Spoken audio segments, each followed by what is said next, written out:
Karma to Christ ministries आपका स्वागत करती है। आइए हम परमेश्वर के वचन पर चर्चा करें। आज का वार्तालाप का शीर्षक आनंद के साथ प्रतीक्षा करना सीखो। आज के बाइबल छंद है गलातियों अध्याय 6:9।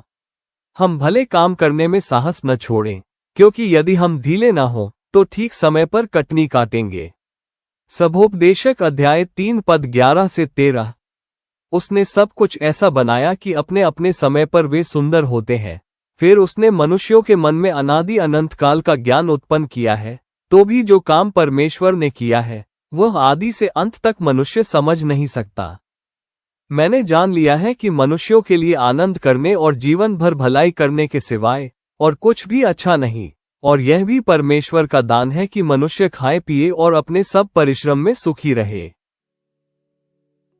हम में से हर कोई वर्तमान में या तो प्रतीक्षा कर रहा है या प्राप्त कर रहा है।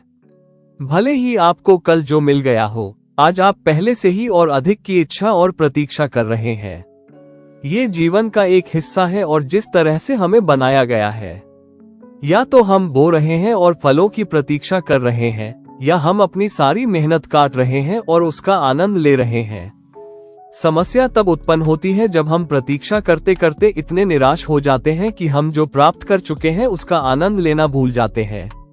ईश्वर जानता है कि आपके लिए क्या सबसे अच्छा है और उसे आपको देने का सही समय कब है। ये हमारे ईसाई जीवन का हिस्सा है और उसने हमारे विश्वास को बढ़ाने के लिए कैसे डिजाइन किया है। यह उसके समय पर प्रतीक्षा करने और उसके तरीकों पर भरोसा करने से ही होता है कि हम उसके प्रति अपना पूर्ण प्रेम और समर्पण साबित करते हैं। दूसरी ओर, हमारे जीवन में ईश्वर जो कर रहा है उससे चिंतित और लगातार असंतुष्ट रहने से हम केवल कृतज्ञता और विश्वास की कमी दिखाते हैं कि वह वास्तव में हमसे प्यार करता है और वो पूर्ण नियंत्रण में है। ईश्वर के पास एक नियत समय या नियुक्त समय होता है, जिसका अर्थ है एक विशिष्ट समय जब ईश्वर जानता है कि आप तैयार हैं, न कि जब आप सोचते हैं कि आप तैयार हैं। चाहे आप कितना भी परेशान हो, वो आपको वो आशीर्वाद नहीं देगा जिसे आप संभाल नहीं सकते। इसलिए वर्तमान आशीर्वाद का आनंद लेना सीखें और उम्मीद करें कि वह आपके माध्यम से आगे क्या करने वाला है। अपनी बेहतरीन किताब कब ईश्वर कब में जॉयस मेयर कहती है, ईश्वर ने मुझे सिखाया है कि मैं अभी जो जीवन जी रही हूँ उसे जारी रखूं, जबकि मैं उन चीजों का इंतजार कर रही हूं जो मेरे दिल में है। हम अगली चीज को जन्म देने की कोशिश में इतने मशगूल हो सकते हैं कि हम न तो उसका आनंद ले पाते हैं और न ही हाथ में मौजूद चीजों का ख्याल रख पाते हैं। मुझे ईश्वर से एक दर्शन मिला था जो 10 साल पहले ही पूरा हो गया था। मेरा मानना है कि उन सालों के दौरान ईश्वर के समय के बाहर जन्म देने की कोशिश में मैंने बहुत सारी खुशियां खो दी थी।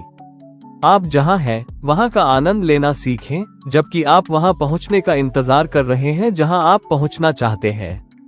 ध्यान रखें कि जब तक आप परमेश्वर ने आपको जो दिया है उसका पूरी तरह से उपयोग करना और उसका आनंद लेना नहीं सीखते, तब तक आप उसके द्वारा आपके लिए तैयार की गई अगली महान चीज प्राप्त नहीं कर पाएंगे।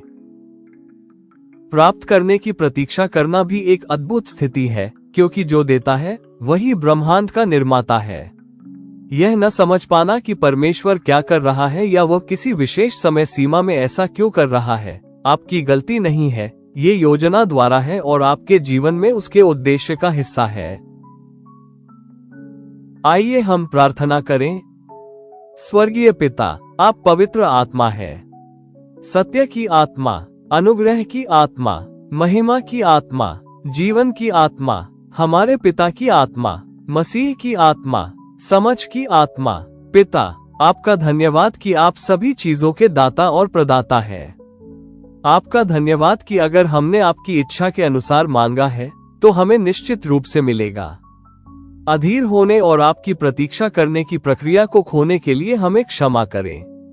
हमें माफ करें कि आपने जो हमें दिया है उसका आनंद न ले पाने के लिए हम हमेशा यही चाहते हैं कि हमारे पास और भी हो। हमें ये भरोसा करने का विश्वास दें कि उचित समय पर आप हमारे लिए सभी चीजों को सही बना देंगे। हमें सिखाएं कि हर पल का आनंद कैसे लें और उन दैनिक उपहारों की सराहना करें जो आप हमें दे रहे हैं।